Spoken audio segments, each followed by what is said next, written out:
For those thinking of picking up System Shock for the first time on Nintendo Switch 2, Night Dive Studios' 2023 remake transforms an iconic but dated immersive sim into a first-person survival shooter hybrid that doesn't feel out of place alongside modern games. What started as an unwieldy point-and-click FPS hybrid now plays as a more traditional FPS, and it works well enough with a controller. Given combat is so prevalent, the change makes sense and the shooting feels solid. However, navigating menus, inventory management, and interacting with switches or items in the environment can be finicky. It is for this reason I would discourage anyone playing System Shock using a standard pair of Joy-Cons. Unless you're a natural with gyro aiming, they feel far too imprecise in a game that offers no auto-aim assist that I can discern. That lack of precision can still frustrate when using a Pro controller, but the game plays smoothly enough, after patches, so that precision aiming and picking up objects in the environment is manageable.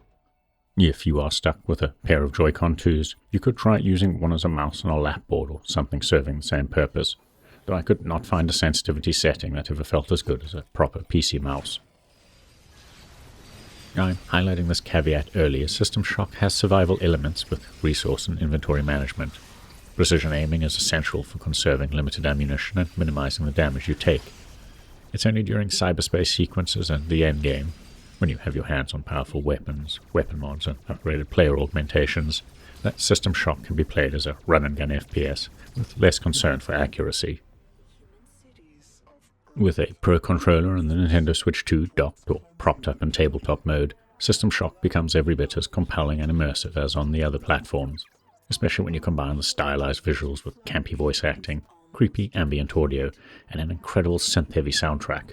It targets a high resolution with all visual features intact, and it sustains 60 frames per second, enough of the time that I really noticed any impact on responsiveness. It's not perfect, however, and given the extensive post-processing effects and pixelation filter on objects near the player, Night Dive Studios could drop the resolution further to focus on stable performance. Considering just the game and not the hardware you play it on, System Shock is essential for those who enjoy more action-oriented immersive sims like Eidos Montreal's recent Deus Ex games or Arcane Studios' Dishonored series and Prey 2017.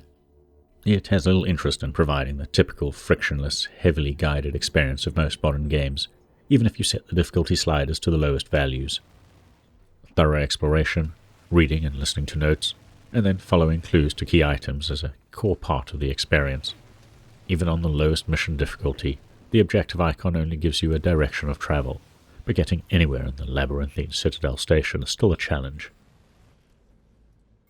System Shock 2023 is a game that rewards or punishes player agency as it should. If you explore cautiously, pick off isolated enemies, hack every door panel, hunt for secret stashes, and conserve resources, you'll really be caught off guard. You'll be able to minimize the effect of environmental hazards, and you'll always have heavy firepower in reserve to trivialize a boss encounter or ambush. If you ignore your surroundings, charge into groups of enemies, and waste powerful ammunition, you'll soon hit difficulty spikes that force you back to the last regeneration bay, or you'll have to remember to make frequent manual saves. Despite the focus on player agency and freedom, the System Shock remake is still far more playable than its predecessor and closer in design to its well-regarded and equally influential sequel. There are mid-game requirements that might take you back and forth between levels of the station, but it opens up gradually and escalates smoothly towards the finale. For those who listen to audio logs, read notes, and pay attention to environmental details, it also has a wonderfully fleshed out setting and backstory you can piece together. If an audio log or note hints at an event, you can find evidence of it in the environment. Citadel Station provides a cohesive and believable sense of place despite the sci-fi trappings. Wrapping up, I have now explored the remade Citadel Station across 4 different platforms. After early teething problems that are patched mostly resolved, the Nintendo Switch 2 port is yet another option easy to recommend to fans of the immersive sim genre looking for a portable option.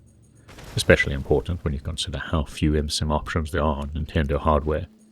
The only caveat is my recommendation only applies if you have a Pro controller, as the standard Joy-Con experience is predictably awful, and the Joy-Con 2 mouse option is not as responsive as it should be. If you've got this far, please consider giving the video a like and maybe subscribing to our channel as it helps us grow.